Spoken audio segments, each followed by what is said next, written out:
Séance est ouverte. Bienvenue à la 40e réunion. I call this meeting to order. Welcome to the 41st meeting of the Standing Committee on International Affairs. For 2026, the committee will now proceed to the clause-by-clause consideration of Bill C-219, an act to amend the Department of Foreign Affairs, Trade and Development Act, the Justice for Victims of Corrupt Foreign Officials Act, in brackets Sergei Magnitsky Law, the Special Economic Measures Act and the Broadcasting Act. J'aimerais maintenant souhaiter la bienvenue aux fonctionnaires qui sont parmi nous aujourd'hui afin d'aider. I would now like to welcome the public servants who are with us today. Au cours de la réunion. To welcome members, to answer members' questions throughout the meeting. Policy. From the Department of Canadian Heritage, we have Charlene Budnitsky, Senior Director, Communication, Legislative and Regulatory Policy, as well as Pietro Cimino, Acting Manager, Broadcasting by video conference. From the Department of Citizenship and Immigration, we have Matthew Sharp, Assistant Director, Admissibility Policy. And from the Department of Foreign Affairs, Trade and Development, we have Robert Brookfield, Director General, Sanctions and Strategic Export Controls. We also have Jennifer Keeling, Deputy Director, Human Rights and Freedoms. And we have Vindhya Seneviratne, Deputy Director, Sanctions Policy Division. Before we proceed, I'd like to provide members of the committee with a few comments on how committees proceed with the clause-by-clause consideration of a bill. This is an examination of all the clauses in the order in which they appear in the bill. I will call each clause successively, and each clause is subject to debate and a vote. If there are amendments to the clause in question, I will recognize the member proposing it, who may explain it. The amendment will then be open for debate. When no further members wish to intervene, the amendment will be voted on. Amendments will be considered in the order in which they appear in the package that each member received from the clerk. Amendments have been given a number in the top right corner to indicate which party submitted them. During debate on an amendment, members are permitted to move sub-amendments. Once every clause has been voted on, the committee will vote on the title and the bill itself, and an order to reprint the bill may be required if amendments are adopted, so that the House has a proper copy for use at report stage. Finally, the committee will have to order the chair to report the bill to the House. I thank the members for their attention and wish everyone a productive clause-by-clause consideration of this bill.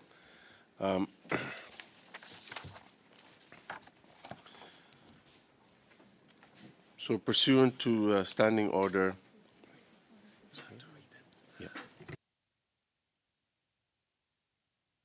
that's what I was doing. Pursuant to Standing Order 75, subsection 1, consideration of Clause 1, short title, and of the preamble are postponed. The Chair therefore calls Clause 2.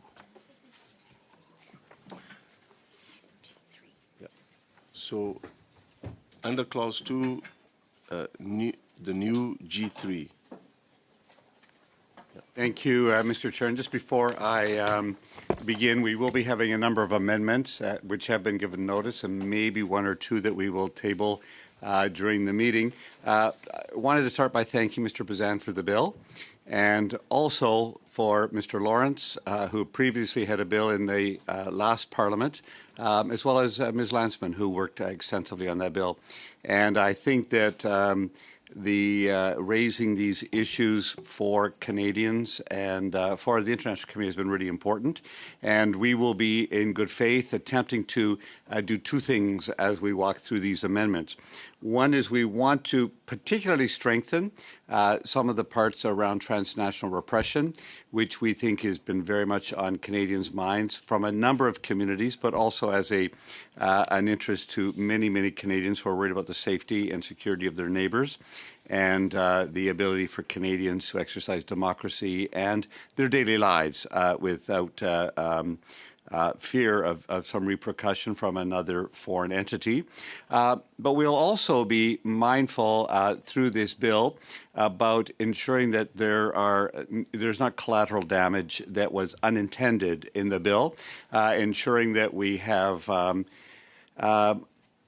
bill that is responsive to the needs of human rights defenders, of those who are political prisoners of political conscience, got the right term, and also making sure that we respect their liberties and their freedoms at the same time, and ensuring that we do not restrict the government from being able to help Canadians in trouble as primarily, but also other citizens of other countries who may find themselves as victims of repressive governments particularly. So we'll be mindful of doing that. I come at that very much from my role as Parliamentary Secretary, more than my role as MP, where I've had to work on these cases for many years. We've worked extensively with officials who do this on their daily lives. We get to pass legislation, they have to work with it. So I want to also thank all the officials who are joining us today. But behind these officials are hundreds of people in missions around the world that deal with complex consular cases as well as human rights defenders from other countries. So we are going to be doing that. We also will be wanting to honor the life and work and witness of Sergei Magnitsky as we approach this bill, and making sure that it is honored and that Canada can stand with like-minded countries around the world who are attempting to change the way repressive regimes work and the way we can stand up for democracy and human rights in the world. That being said, I'm going to take the First Amendment, well, it's actually the Third Amendment, it's G3 from the government side, which is in respect to Clause 2. Clause 2 begins at line 3 of page 2 and continues through until line 20 or so of page 3. I would move that Bill C-219 in Clause 2 be amended by replacing line 10 on page 2 to line 13 on page 3 with the following. And so it would begin, let me get this correctly. There's a point of order? I'm thinking we all have a copy of the amendments. I think if you just move it onto the floor, we don't need to, if you want to give an explanation, fine, but I don't think we need to read them verbatim. Okay, Just in the interest it of is time. short, that it changed to be includes an outline of the measures that the government of Canada has taken to advance human rights and support prisoners of conscience and human rights defenders, putting two titles in there, internationally as part of Canada's foreign policy. And then continues that the minister must publish the first report under subsection 4 within 12 months after the day on which this subsection comes into force. So that would be our First Amendment, and you have it as Government 3. So I open the amendment to the. I place it on the floor for debate. Yes, Mr. Bazan? So we, not happy about this amendment because it does change the front end of this on the human rights and remove some of the requirements around the reporting. But I can tell you, like we had witnesses, Vladimir Karamirza said, and he says, we're talking about this issue here. The one thing that never works is so-called quiet diplomacy, which somebody tells you that they're going to raise it privately. They're going to make sure they discuss it with them in a polite way. That's the best way of knowing they're not going to do anything about it. The only defense for a political prisoner, the only hope, the only lifeline who is sitting in a prison cell in Serbia and Shenzhen and Venezuela or wherever it may be is publicity, advocacy, and public attention. Brandon Silver, when he appeared, talked about that more public reporting can be helpful. We found cases in which it has more often than not led to release. Marcus Kolga reflect that. Bill Browder says, I can tell you in 100% of the cases, it's a good thing for governments to name and shame and to label authoritarian regimes as acting out badly, arresting people who shouldn't be arrested, and naming prisoners of conscience. It's never a bad thing. So, in light of the testimony we heard, in light of the work that all of us have done with different diaspora communities in our meetings over the years with prisoners of conscience, people that have faced persecution because of their political beliefs, their religious beliefs, their opposition to these authoritarian regimes around the world. And now we're going to take out some of the definition here. We're going to essentially, at the end of the day, reduce some of the reporting requirements and what's in those reports. And the only one that's really going to be happy about this are, the dictators like Vladimir Putin and Xi Jinping, the Ayatollahs. Mr. Oliphant? So, with all due respect to those witnesses, particularly Mr. Carmerza, who spoke about their personal experience, the people who did not testify at this committee have had a different experience, and they have not had a public profile. And so I want to make sure that those who've had an experience of success, as we had in that case, the world had, because of public attention, there have been many, many cases as well, which we don't hear about because they are still personal and private. And so we are trying to say one size does not fit all cases. And we did have testimony from the Human Rights Action Group in their written brief, which was our number 9 brief, from Mr. Robert Brookfield from Global Affairs Canada, as well as from Angelica Leo Moraz on May 7th. 3 different opinions that were contrary to those. What I think the government is asking for is the flexibility to use nuance, use discretion to decide when it is best to go public and to encourage family members and to encourage NGOs to go public, and when not to. And in my own personal experience, 3 years ago, I had a very difficult case. I was working on a non-Canadian citizen who was a permanent resident of Canada, incarcerated in another country. And there were NGOs that wanted to go public. And I had to work with them very carefully to ensure the safety of that particular political prisoner, as well as many others, and we were able to actually get him home. And so that's a case now. He's in such a situation, he would not testify at a committee like this because it would be too difficult for him. So we're trying to balance. We do believe that public declarations are at times extremely important and should be used. However, requiring it can put people's lives in danger, and so we do have witness testimony that would back that up and would hold to our amendment. Any other comments on this amendment? Okay, so yeah, yes. Just that there's other written briefs as well, from like people like Mark Coverd, Bennett Coverd, Grace Chen, Rainey Bothas, says that it's important to send a vital message to families that their loved ones remain a priority, and it reinforces the transparency and accountability in efforts to secure their release in writing in support of increased reporting requirements. The Prosperity Advancement Network and Direction and Iranian Justice Collective also wrote a response requirement would make Canada's sanction systems more transparent, more serious, and more accessible to victims and diaspora communities. And there's Andrew Schroen as well, and the Human Rights Foundation. They all said having a consistent reporting mechanism and review of people that are on the list and those that we're trying to help, making that public ultimately is in the best interest of the victims and their families. And I think it sets the standard for us as Canadians as well.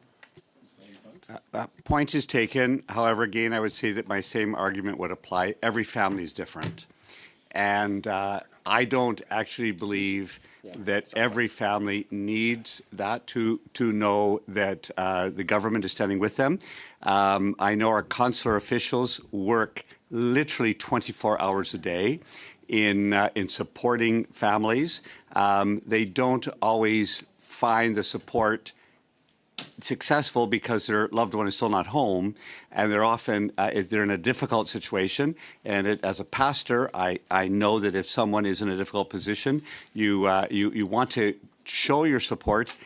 Every family is different, and again, I would say that we want discretion at the hands not only of our minister in reporting, but of our consular officials in the way that they support families who are in very difficult positions. Seeing that there's no further comments on this amendment, I pose to the committee, shall new G3 carry?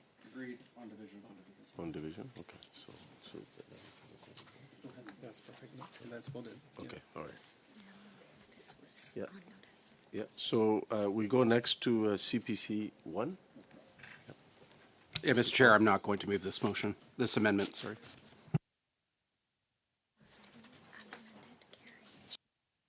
Shall clause 2 as amended carry? Agreed. Agreed, okay. Shall clause 3 carry? Mr. Oliphant? Clause 3, you're not. We have no amendments. Neither do you. Okay. Agreed. I'm just looking. I Okay. have a lot of paper here. I thought there had been a conservative one, sorry. Okay. You, clause 4, new G4. Yes, I would amend Mr. that. Oliphant? So with respect to clause 4, we would ask, we are moving that we amend it. First, A, by replacing line 1 on page 4 with the following. For 1, paragraph 4, 2A of the Act is replaced by the following. A foreign national is responsible for or complicit in gross violations of internationally recognized human rights. 2, subsection 4.2 of the Act is amended by by adding after line 6 on page 4 the following. A foreign national is engaged in activities that undermine or are likely to undermine international peace, security, and stability. That's at F. Any comments on that amendment? No? Okay. Mr. Chair, I support the amendment. New G4 as amended carry? Agreed. Okay. Shall clause 4 as amended carry? Clause 5, CPC 2. Mr. Chair, I move CPC 2, which all members will have. Any comments or debate on CPC 2? Yeah, thank you. CPC 2, what we're trying to do here is print upon sanctions evasion tactics that are, am I in the right spot? That's CPC, I want to make sure I got the right number here, clause 5. For some reason the amendment is where? I find it. There we go.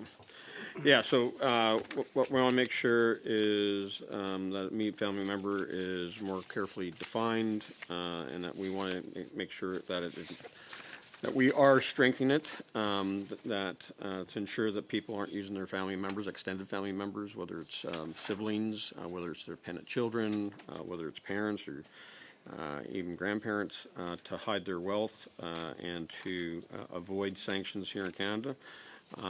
You know, we've had support from that. From Brandon Silver gave some really great testimony on this. So on a per capita basis, Canada is one of the leaders in sanctions implementation, but we're lacking enforcement. By adding in visa bans on immediate family members, we're helping to close some of these gaps. He says, I want to comment that their assertion around dependent family members does not reflect the practice of allies. The European Union has associated family members, which goes beyond dependents, and the United States also goes beyond dependent family members. And so, Vladimir Kara-Murza talking about what's happening in Russia says they all hid behind not dependents, but either siblings or adult non-dependent children or spouses and so on, and making sure that they can hide their illicit wealth. So I think that's where we need to go to ensure that Canada is not being used as a safe haven to allow those that are already been named and being sanctioned, that they can use the back door using their family members to access our better property market or our safer banking system. Any further comments on CPC 2? Yes, Mr. Oliphant. Yes, our side will not be supporting the amendment. We have a concern that it introduces a wide sweeping definition of family members, not recognized currently by IRPA. It is different, and it would use authorities in a different way. Our concern is on the mechanisms and operations of government. We believe that there is power under the Immigration Refugee Protection Act, administered by the Minister of Immigration, Refugees and Citizenship, that would accomplish this work without us doing it. So we will not be supporting the amendment and ultimately not supporting Clause 5. But I want to give Mr. Sharp, an official from the Department of Citizenship, Immigration, Refugee, Citizenship, to offer his comments on this. Thank you, Mr. Chair. Yes, the challenge we see with this is that the bill as worded. Your mic a little closer to you. Apologies. You move the mic, as opposed to your body, yes. The bill as worded talks of visas and documents, but it doesn't speak to admissibility, which is ultimately the heart of how we enforce in IRPA, and my colleague, Mr. Bush, can speak more to that. But this government passed Bill S8 in 2023, which introduced a new inadmissibility provision that covers all of the sanctions legislation. So that's the Sergei Magnitsky Law, as well as the Special Economics Measures Act, which makes people who are sanctioned inadmissible to Canada. If we were to deny a visa, suppose looking at this list of relatives and we were to miss somebody somehow, for example, H is a foreign national who resides permanently with the foreign national question, they could come to Canada and we would lack an ability to enforce against that person because they wouldn't actually be inadmissible under IRPA. So as a result, we would propose that sanctioning these individuals through the sanctions legislation would be a more effective tool to prevent their travel to Canada. And I would just say that we are in agreement with our siblings in the other department that we also think that there's some other problems with this with respect to dual citizens who may be in a different position and be able to come into Canada another way. So we think that sanctioning is the better tool for stopping them. That doesn't mean we are not concerned about family members being safe harbor for funds or other assets that we need to be concerned about. We are concerned about it. We're also wanting to respect the work, and it's a machinery of government issue that it would be impossible to do. And so one of our problems with the bill as it forms, it's an omnibus bill which is addressing several pieces of legislation, but not IRPA. And so if there was some fine-tuning under IRPA, they could do it there. But we still think our acts are the best place to do this work, and we will really take it under advisement to make sure that we are sanctioning the appropriate family members who don't harbor assets. Any further debate on this? Okay. So shall CPC 2 carry? Agreed. Okay. So do we? We don't need to have a vote. On division. Okay. Unless Rob's colleagues fundamentally disagree. Shall clause 5? Yes. Shall clause 5 carry? No, we will not support Clause 5. We're not supporting clause 5, even with the amendment? Or, Even without the it's not amended. But you're canceling Clause 5. Okay. Mr. Chair, I propose an amendment for clause 5. Okay. Sorry. Sorry, back up here. You're asking if clause 5 is going to carry if it unamended. Right. Yes. And you're Okay. saying no. And we're saying no. Clause 5. Okay. We support clause 5. Yeah. So it's not. And we will be voting against Clause 5. So it's defeated on division. It's defeated. Yes. So Yeah. on division. Yeah. It's defeated. Clause 5 is defeated on division. Right. Okay. Okay. Moving on to clause 6. G4.1. Any comments? We have again an amendment to section to clause 6, and we would amend it by replacing. I'm just going to get my other paper here. Are you amending G4.1? We are yes, we're on G 4.1, 4.1. and thank you. So that Bill C 219 in clause 6 be amended. A, by replacing line 20 on page 4 with the following, etc., within 24 months of the seizure or restraint of private, etc. So changing it to 24 months. And by replacing line 22 on page 4 with the following, the minister must apply for forfeiture of the private property on. And then by replacing line 24 on page 4 with the following, the minister must dispose of the private property forfeited. Those are our changes to 4.41.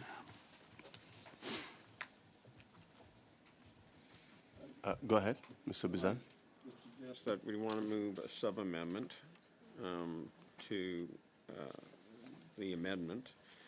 So in Part B, where it says the minister must apply for forfeiture, or no, so it would be in right through the whole part of it. So it would start at 4.41, the restraint of private and public, and then you would add in B, the apply for the forfeiture of the private and public, and then in Part 2, the minister must dispose of the private and public property. So it ensures that it is a government asset. Oh, I guess you're not even going to be government asset, because not always is it public.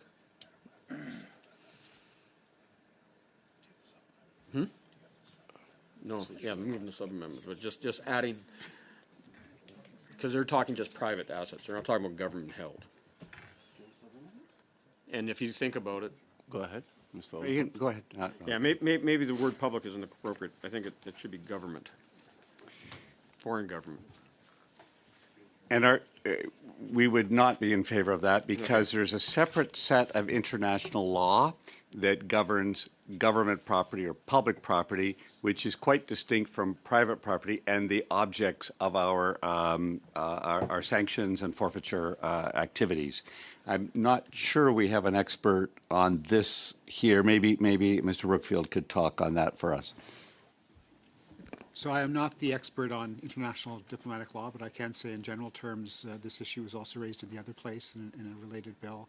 There is a spectrum of property that can be owned by a government. Some of it can be commercial and may be subject to certain activities, but some of it is of a more state nature. For example, the most classic one being diplomatic property, but there's others. Central banks is another question, which is not subject to, which would be a violation of international public law were there to be seizures of that property. So the example has been sent to me that an official residence of an ambassador or the embassy would be, and it's protected, and it would be a complex thing under Vienna Convention. So it would be a different understanding. So we would like to stick this to the basic points are 24 months as opposed to 12, and remain at private. So we would be voting against the sub amendment. Yes. Clarification, I'll ask Mr. Brookfield, if I may, Mr. Chair. Yes, go ahead. So the Russian Central Bank holds something like $20 billion of Canadian currency, which we understand is right now considered not usable by them. It's part of one of the things that's been sanctioned. But at the same time, we're forcing any forfeiture of that asset. It still belongs to the Russian Central Bank. And as Mr. Oliphant said, we do have, a court case in Ontario where the Ontario Superior Court had ordered compensation to the victims of Ukrainian Airlines Flight PS 752. Over 55 Canadian citizens were killed. Most of them of Iranian descent. as well as permanent residents that were also on that flight. So some of those assets are the Iranian embassy and the offices and residents that I have in Toronto, Vancouver, and here in Ottawa. Un point d'ordre, Monsieur le But Président. those would not be qualified for forfeiture. Go ahead, MP Fortier. Merci, Monsieur le Président. Thank you, Mr. Chair. I appreciate the importance of this private bill and the idea that we want to advance certain ideas. But the problem that I have right now is that the sub-amendment was not received in both official languages or explained. I think we were working on the amendment. It's just a procedural issue, but I'm a little bit confused, to be honest. So I would just know I'd like to know what the procedure is. Mr. Chair, on the same point of order, it is procedurally informed for a member to introduce amendments or sub-amendments orally during the clause-by-clause process. My understanding is that the member can do that. The issue is after the member does that, we can, I mean, unless there is an agreement to withdraw the sub-amendment, we have the option of suspending and asking. Donc, c'est à ce moment-là, Monsieur le Président, que je vais avoir plus d'informations. So then I would like some more written information so that I can properly understand the sub-amendment. Can I ask for that? I will suspend briefly so that we can, okay. Rob already said you guys are voting against it, so let's, I don't want to lose time. And that was part of what I was trying to measure to see if it's necessary. Okay.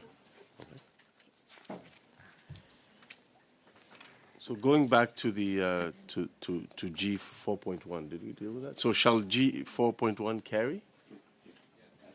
Yeah, on division. Yeah. Okay. G 4.2. Any comments or debate on that? Yes, I would say continuing then in clause 6 that we propose to add an exemption to the prior subsection in clause 6 in order to accommodate due process concerns. So we want to ensure that that is feasible and doable as in the above section. However, recognize that do not apply in cases in respect of which legal proceedings are ongoing and which would not put the minister in conflict with law. Any comments? So shall G 4.2 carry? Agreed. I would just like to ask direction from members and agreement. There's a vote in 28 minutes and 54 seconds. I'm asking for permission to allow us to continue until such time as we can vote from our phones. Yeah? Okay, thank you. Shall clause 6 carry? As amended, carry. Yeah, okay. Thank you. Next, we go to clause 7, G 4.3. Any comments, debate? Mr. Oliphant. Yes, this is in G 4.3, our written amendment, which would move that Bill C-219 in clause 7 be amended by deleting line 32 on page 4, all the way through to the end of line 29 on page 5. And I would just try to say that we support the aligning of the tabling timelines at the beginning of the clause, but we're proposing the deletion of this, which we think would require that a new statement accompany every tabling of a sanctions order regulation, including evidence criteria used, enforcement details, coordination with allies, and the number of properties seized or frozen. And so we had proposed a deletion of this clause, which would have required a response to the recommendation of a committee be provided. So that's there. We can give policy rationale, but we are attempting a fairly large deletion on that. Any comments or debate on that? Any further comments? Mr. Chair, we don't support the removal of that. We don't support the amendment. I'll just leave it at that. Shall G 4.3 carry as amended? On division. Just carry on division. Yes. Oh, sorry, Anita? Go ahead. You're on mute. Thank you. I did wish to speak to that. I know that's already been voted on, but I just wanted to say that we actually, as Parliament, do have this power already. I've been in the subcommittee on international human rights where at the end of our reports, we name different people that should be sanctioned and then request a government response. So, in fact, Parliament already has this power. Okay. Yeah. Shall clause 7 as amended carry? Agreed. Okay. Shall clause 8 carry? Mr. Oliphant? Yes, there is an amendment for clause 8. Is there a unanimous consent not to have Mr. Oliphant just read the amendments? Like, I think Agreed. we can move faster. Agreed. Yeah? Yeah, sorry, I will be proposing the deletion of clause 8 because of the problem of machinery of government again and the policy directive of telling the RCMP or FINTRAC to do something to the Minister of Foreign Affairs, which would take it out of the appropriate wheelhouse for their activity. It's not amendment, it's a deletion. So shall clause 8 be negatived? I'd like to speak to. And I would, just on a point of order, Mr. Chair, I'd point out that that's not in our package, the deletion of Because that. they're voting against the I understand, but it is Yeah. in order, just to make It that is in point. order, but I was thinking amendment, but because I have a paper here. Deletion is an amendment. Yeah, it's not a deletion, and we'll be voting against the clause. Sorry, that was my mistake. Okay. Why it's important to have it, and part of it is if you look at the performance report of Global Affairs Canada's sanctions operations of 2018 to 2024, in that report it does say that Canada's sanctions legislation did not articulate a role for that FINTRAC, which is clause 9, right, and clause 8. It talks about that we need to work more with, have improved coordination between other government departments, like the RCMP, FINTRAC, CBSA. So that's what this is all about, is addressing the concerns that were raised in the performance report and the evaluation of Global Affairs Canada sanctions operations.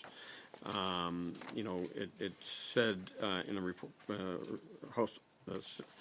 looking at reports and coming from the Senate and House Common Committees, this is lack of clarity of departmental roles in sanctions enforcement, an underlying issue in the tension between the authority and the power for enforcement. So this is actually helping in that addressing those shortfalls.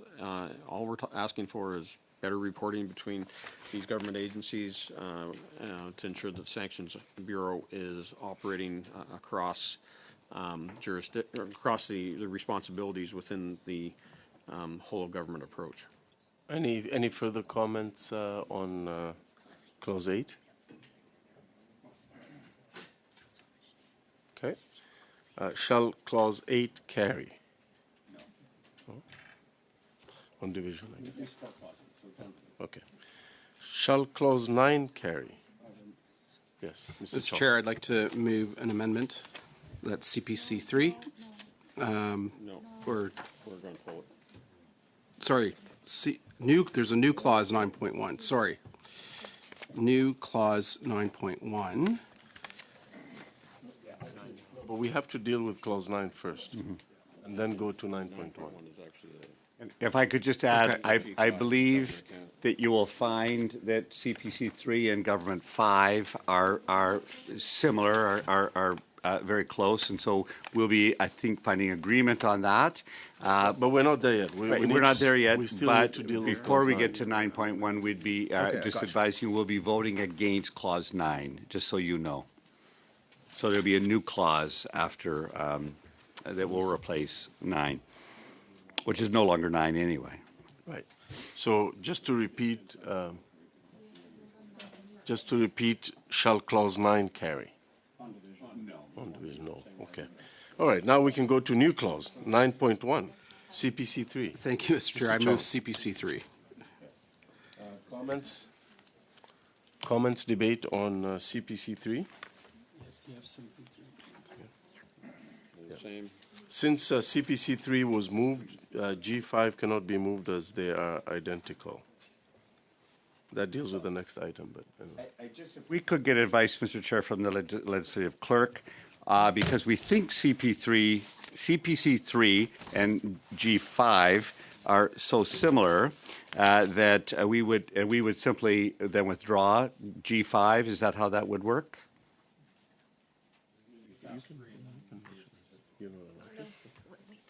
Okay, that's fine. Sure.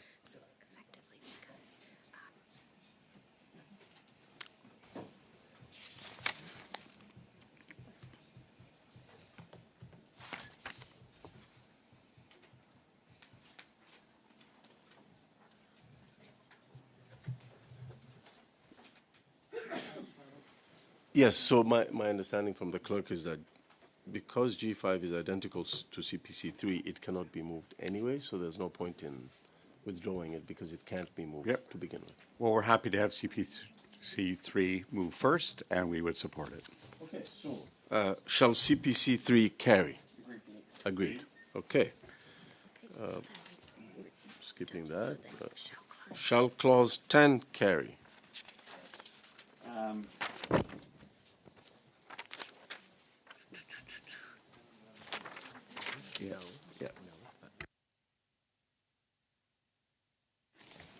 So we'll not be supporting Clause 10, but we will be making a change in Clause 11. So number 10, no, we will not be supporting Clause 10. Any further comments, debate on clause 10?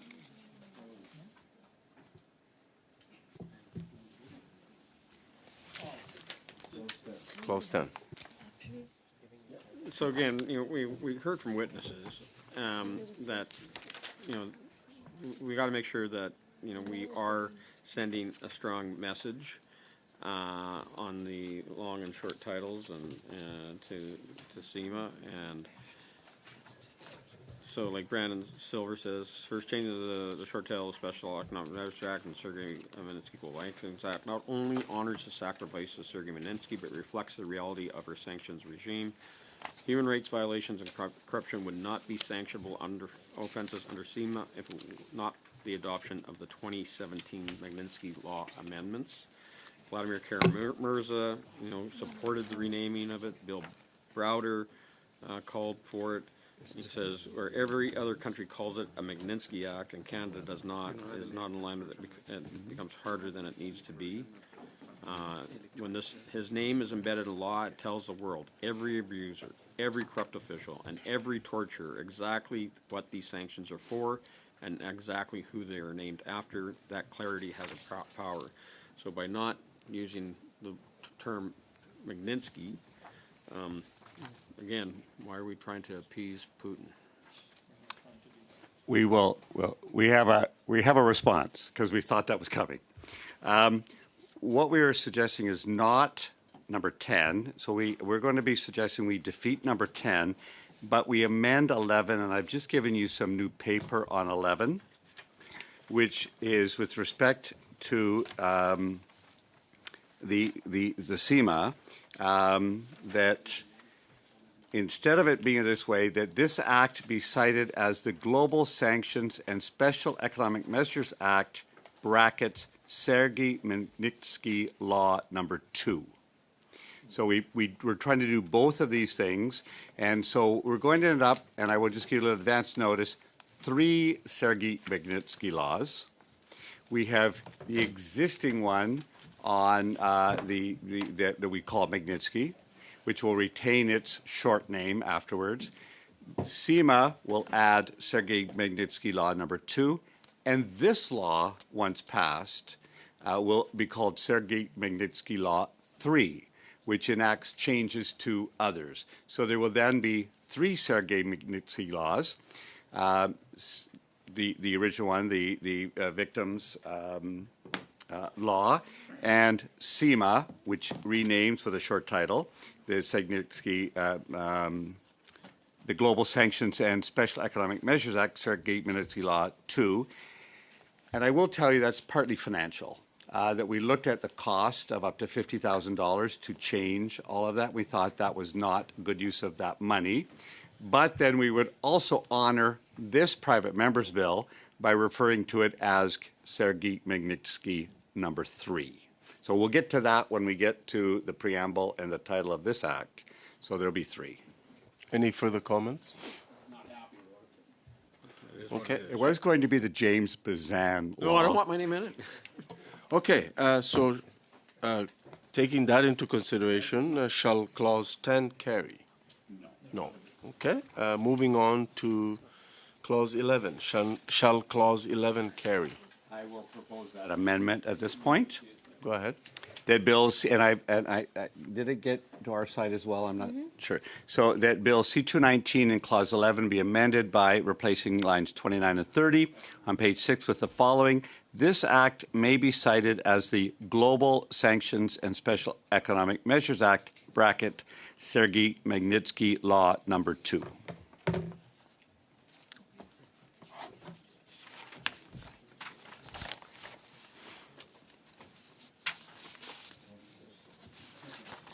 I was in the airport last night trying to get this in my head. You're really excellent. Do you want something else? Coffee, juice, Tylenol, Advil. Enough copy for everybody. We'll have a brief suspension so that folks can digest the amendment. Yeah? Wait, Good? Okay. Short and sweet Okay. on division. Okay, so therefore, I pose to members, shall clause 11 as amended carry? No? We have to vote on division.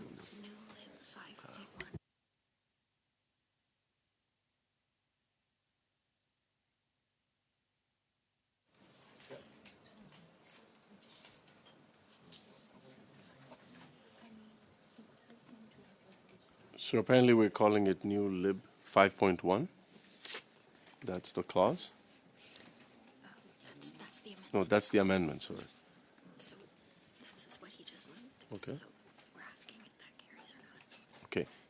Does the new lib 5.1 that has just been moved by Mr. Oliphant, will that carry? On division. On division? Okay, and then. Okay, so now we do. Okay, and then moving on, shall clause 11 as amended carry? Yes? Yep. Okay. Moving on to clause 12. Any comments, debate? Could you just give me one Sure. moment, please? We will, yes, we are supporting clause 12 with no changes. Any other comments? But then we are going to have an addition. Sure. Yeah. So shall clause 12 carry? Yes. New clause 12.1. Mr. Oliphant? So you will find that at G6. Yes. And this is where we're hoping that we actually bump up the bill a notch, so that we think it'll replace clauses of CIMA, ensure it captures both state and non-state actors and align the language with new and updated triggers proposed in the bill. So we would be adding a section, section 12.1, 3.1 of the Act is replaced by the following. The purpose of this Act is to enable the Government of Canada to take economic measures against certain persons in circumstances where an international organization of states or association of states, of which Canada is a member, calls on its members to do so, international peace, security, or stability has been undermined or is likely to be undermined. Gross and systematic human rights violations have been committed in a foreign state, or acts of significant corruption involving a national of a foreign state have been committed. So we're broadening it to try to make it a bit richer, based on, we think it's still within scope of the bill. Mr. Chair, I support the amendment.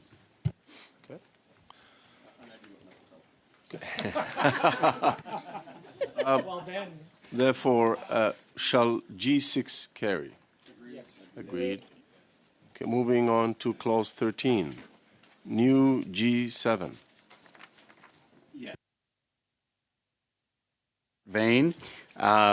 In clause 13, we are proposing an amendment. As you can see, it is fairly extensive. I just got to get the bill back here.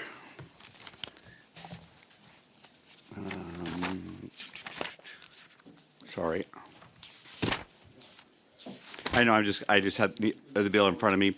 So, 13 point clause 13 be amended by replacing. You'll see lines 12 to 20. with the text that you have in front of you, and also by adding after line 25 the following, as is in the written document. I see agreement on that. Therefore, shall new G7 carry? Shall clause 13 as amended carry? Clause 14, CPC 4. Comments, questions, Mr. debate? Chair, I'll move CPC 4. Okay. Again, this is similar to what we did earlier, and it reflects our number, clause 5 in the bill. So just providing that wider definition, but we've already heard the argument from the government, so I'm not going to waste a bunch of oxygen on it. Okay. We appreciate your sensitivity to our needs. Don't read it that way. It's about picking your battles. So we Okay, will, so we shall will be against. shall CPC 4 carry? No. My understanding is it will not carry on division. Okay, shall clause 14 carry? Agreed. Yep. Yeah. Just a minute. No. We will not be supporting clause 14. We will be moving to clause 15. Okay. Clause 15, G7.1. Sorry. Shall, And we'll be saying shall clause 14 carry? no. Okay. On division. Defeated on division, yes, sorry. Clause 15, G7.1. G7.1, comments, debate. Yes. Mr. Oliphant. So we have, sorry, yeah, it just a lot of paper here. So what we are proposing that for section 15, no, clause 13 is done. G7.1, yes, I got it here. That in clause 15, it'd be amended by replacing line 1 on page 8 with the following, again, with 24 months of the seizure or restraint of private, and again, that the minister must apply for forfeiture of the private property, and again, must dispose of the private property forfeited. So very similar to what we did in the earlier clause. The same, not very similar. Any comment? 7.1, but they got the votes. And we're in favor of it. So shall G7.1 carry? On division. Yes. On division. G7.2. Similarly, in G7.2, that in clause 15 be amended, adding after line 6, as we did earlier in the bill, subsections 1 and 2 do not apply in cases in respect of which legal proceedings are ongoing, to ensure the minister doesn't get into trouble. Yeah, so shall G7.2 carry? Agreed. Shall clause 15 carry as amended? Agreed. Shall clause 16 carry? Agreed. No. No, okay. We will be not supporting clause 16. So clause 16 is defeated on division. It was earlier as well. Law now coming out of SEMA. So remove Shall- that reporting requirement. Shall clause 17 carry? No. No, defeated on division. Clause 18, G7.3. As you'll see at G7.3, we move that Bill C-219 in Clause 18 be amended by deleting lines 7 to 13 on page 9.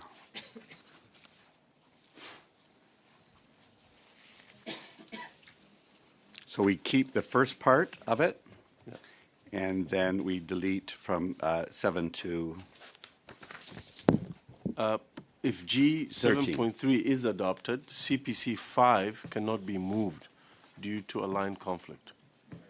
As Yes. House of Commons Procedure and Practice, 4th edition states in section 16.71, once a line of a clause has been amended by the committee, it cannot be further amended by a subsequent amendment, as a given line may be amended only once. Okay. Understood. Okay, so going back to 7.3, shall 7.3 carry? So carried on division. As amended. As amended, sorry, yes. No, that was not amended, no. Just carried. Carried on division. So, yeah, the amendment.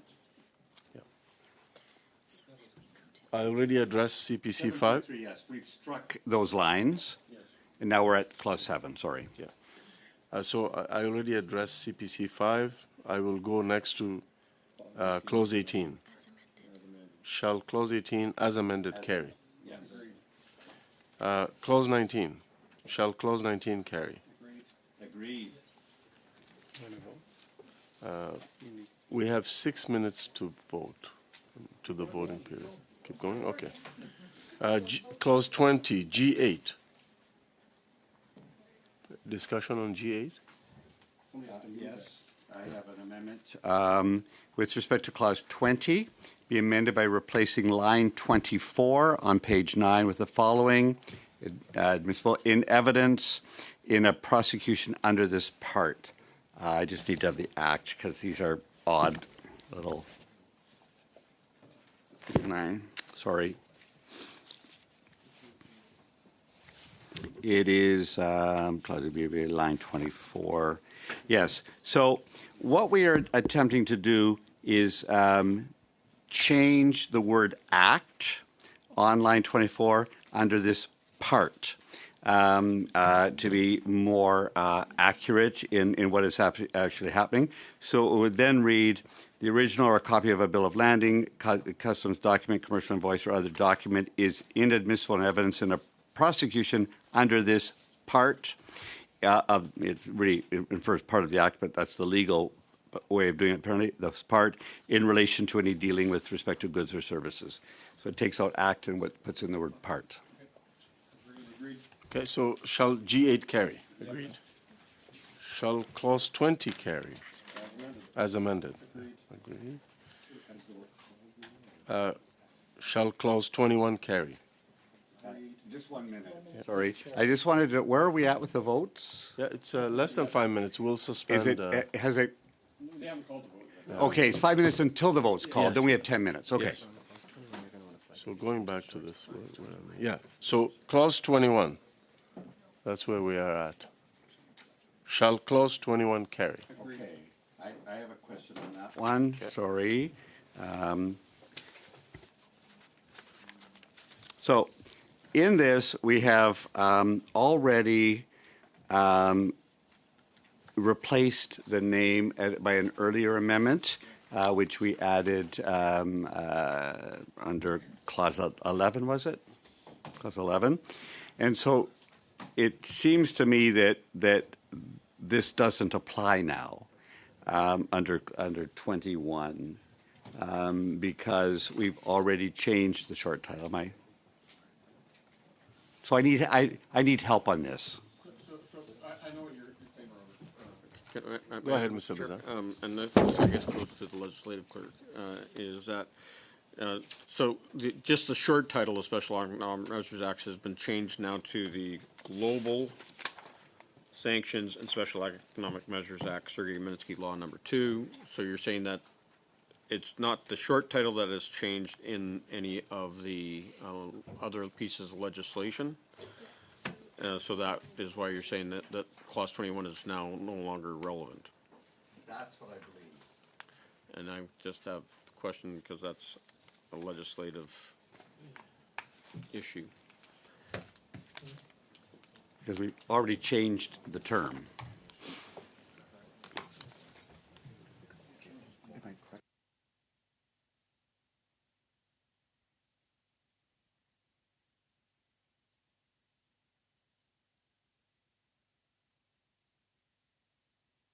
So we'll do a brief suspension to allow the legislative clerks to look into this.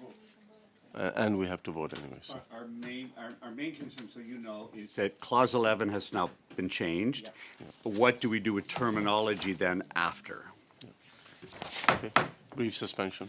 Okay.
I'm asking for agreement between members to set aside clauses 21 and 22. Agreed? Agreed. We will consider clauses 21 and 22 on Tuesday at 5:30, and the clerk has agreed to ask for extra resources for that day. Clause 23, CPC 6. Mr. Chair, I move CPC 6. I'd just like to speak to this briefly. The first point to make is that public airwaves are publicly owned. That comes from a very old, I believe, decision of the Judicial Committee of the Privy Council that ruled that. Pardon, Monsieur le Président, la traduction ne se fait pas en français actuellement. Does the translation work now, Mr. Chair? Je l'entends en anglais, je l'entends pas en français. Briefly suspend to make sure it works.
Discussing CPC 6, Mr. Chong. Merci, Monsieur le Président. Je veux dire Thank you, Mr. Chairman. I would like to thank my colleague for having reinforced the importance of the two official languages. speak to why I moved.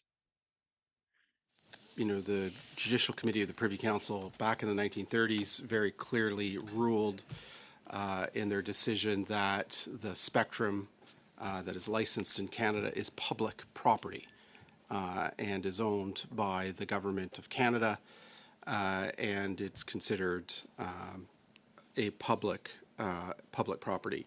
And the reason why I point that out is that while we all support freedom of expression here, the government is under no obligation to provide public space, public property for authoritarian state broadcasters. For example, the Government of Canada is under no obligation to provide facilities for Russia Today to be rented, to host events. And the same thing goes for public property like the spectrum that the CRTC licenses, which is why the Government of Canada issued a directive under Section 15 of the Broadcast Act in March of 2022 in response to Russia's invasion of Ukraine, directing the CRTC to study whether or not Russia Today should remain on the list of broadcasters of non-Canadian programming services and stations authorized for distribution. And so the purpose of this amendment is actually to make the government's broadcast policy of even more general application. This amendment doesn't single out any particular state-controlled broadcaster like Russia Today. Rather, it says that the Governor and Council must issue to the Commission a direction under Section 7 of the Broadcast Act that state-controlled broadcasters from foreign states that have committed grave breaches of international peace and security, transnational repression, gross and systemic human rights violations, or acts of significant corruption not be on the list of non-Canadian programming services or station authorized for distribution. So I think it's consistent with what direction the government issued under Section 15 4 years ago. But it would make that direction of even more general application, and it would likely capture authoritarian state-controlled broadcasters like CGTN. The reason why I think this is important is that in many of our allies, like the United Kingdom, for example, both Russia Today and CGTN have been pulled off the airwaves. That's not the case here. Russia Today is no longer broadcasting as a result of that Section 15 direction from 4 years ago, but CGTN continues to broadcast, and the challenge there is that it has aired forced confessions on broadcast. It also is editorially controlled by the Chinese Communist Party. So that is the purpose of this amendment. I hope members of the committee will support it, and it also fixes the existing drafting that is a problem. Comments on CPC 6, Mr. Oliphant. So we have a few concerns about this. I would say my first concern is it is somewhat outside the expertise of me as a member of the committee to be dealing with this because it's not been our bidding.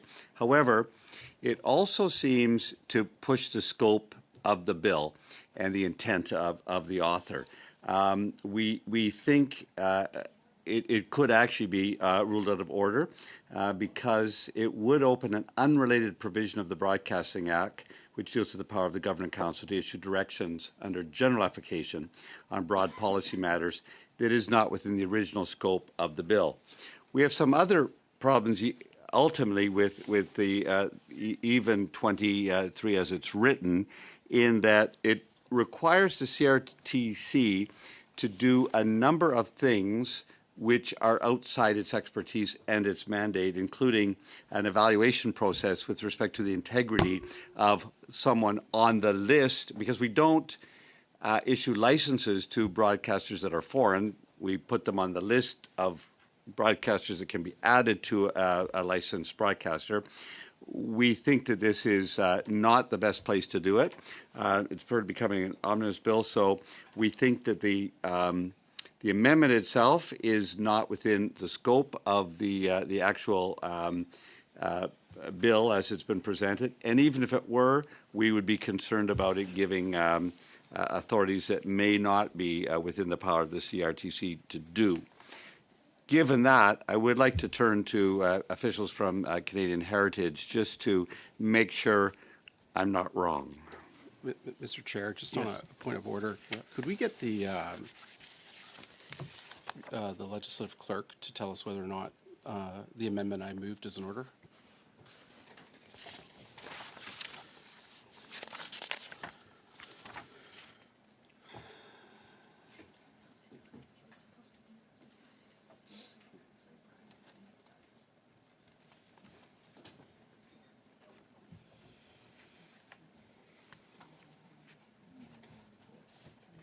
Upon the advice of the legislative clerk, I'm told that the amendment is in order. It's in order? Thank you. That's what. Thank you, Mr. Chair. To move it if it was within scope or not. Mr. Oliphant was trying to cut your grass. I'm surprised by that. But I am interested to hear what the Turning back to officials say. Mr. Oliphant's request for the officials to comment. Thank you very much for the opportunity to comment on this amendment that would be proposed to the Broadcasting Act. So you're absolutely right. Section 7 of the Broadcasting Act, in fact, does allow the Governor and Council to issue binding policy directions to the CRTC of general application on broad policy matters related to broadcasting policy or regulatory policy objectives. By accepting this amendment, it would place the CRTC in a position of assessing complex matters such as war crimes, human rights abuses, and corruption, which fall outside of the expertise of a broadcasting regulator. So, I accept the chair's ruling that it's in order, but I would say that it is outside the expertise of the CRTC to do that and its mandate. So it would put them in, as an independent agency, in a position of something they cannot do. I also worry that it actually gives Cabinet, even though I know people there, a power of censorship that I think is not something that we would be moving into in this country.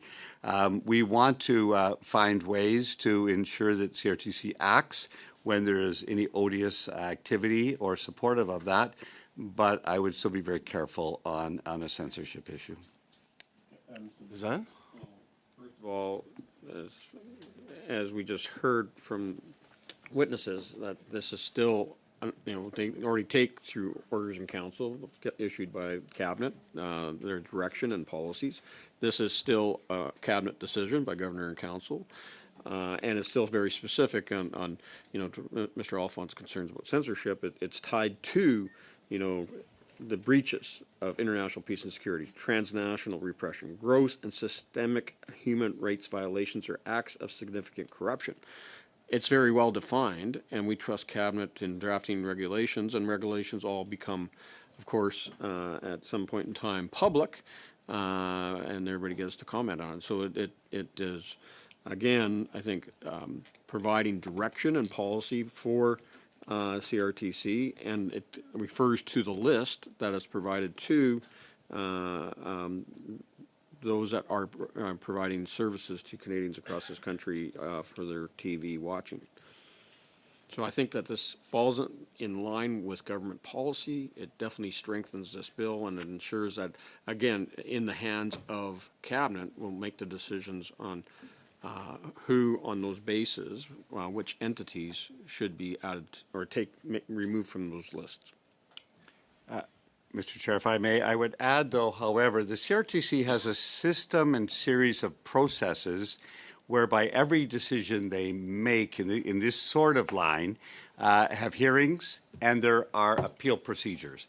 This gives Cabinet absolute power to do something by directive to the CRTC, and we don't believe CRTC has the investigation authority power, and this is something that we're very concerned about. Even from the government side, we think that the CRTC needs to be protected as independent. Obviously, when concerns by the public are raised, the CRTC has to deal with it, but not by direct order from the Cabinet to make a decision. That's our concern. But again, I guess I would turn to the officials to again correct me or not. Yes, that is absolutely correct. In fact, the CRTC has a number of measures that it can put in place to bring a licensed Canadian broadcaster into compliance. So, for instance, if there was some sort of soupçon of influence or vulnerability to influence, the CRTC could issue orders, it could monitor, it could ask for information, it could issue administrative monetary penalties. So these are all of the tools that it has available to it to bring a licensed Canadian broadcaster into compliance. Yes, certainly. This would be the procedure that the CRTC would use to do so.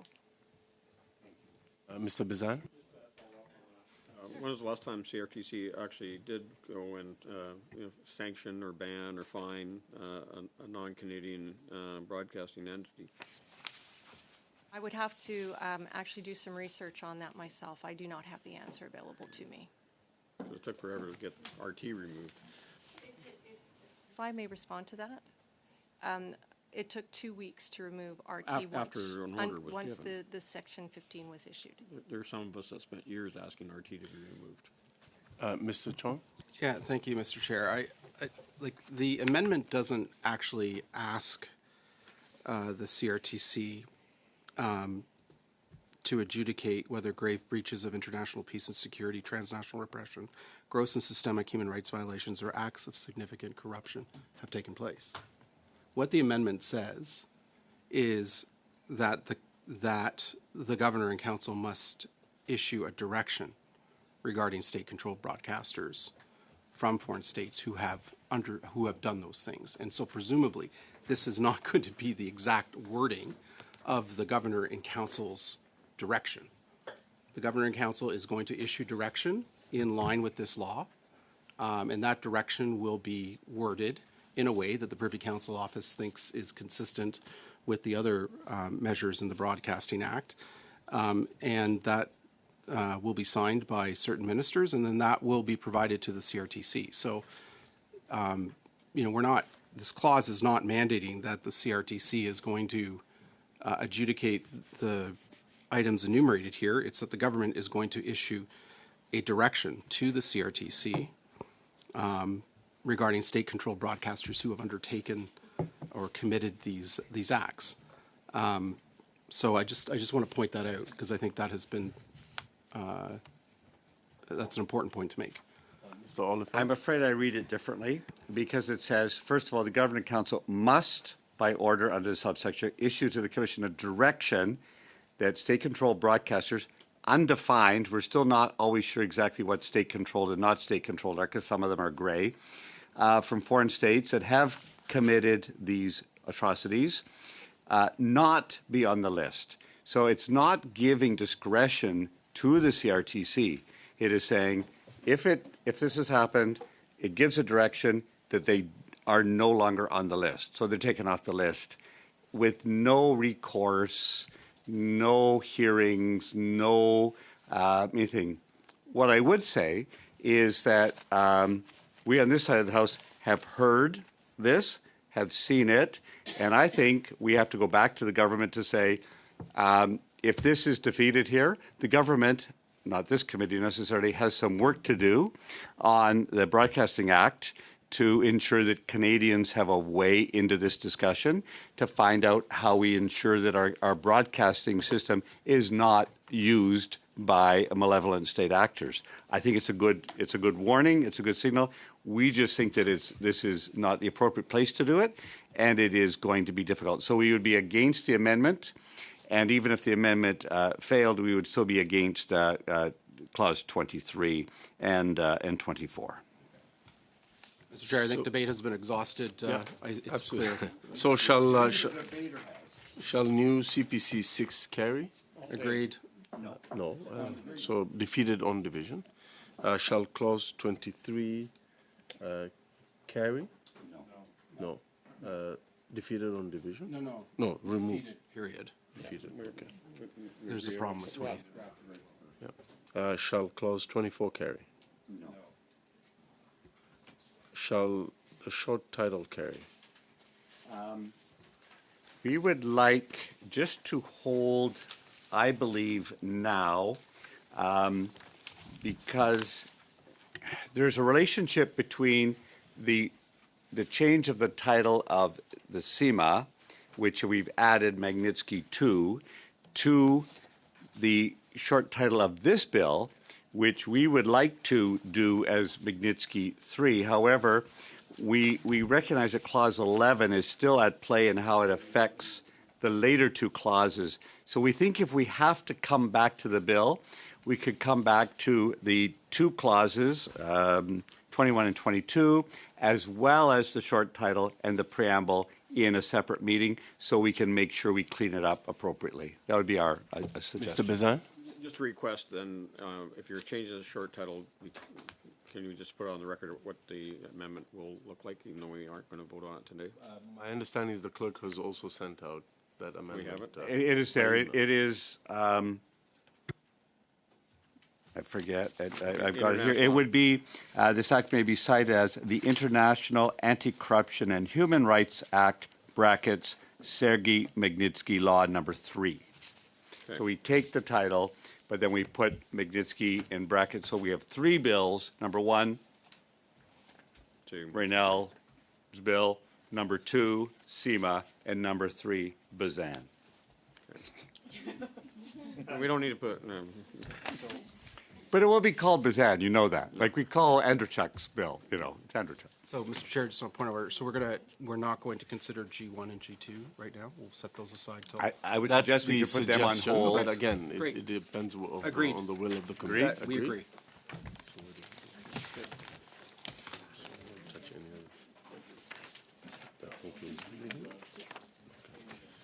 Okay. So based on that decision, there's no more work in terms of the bill that we have to do today. So, yeah.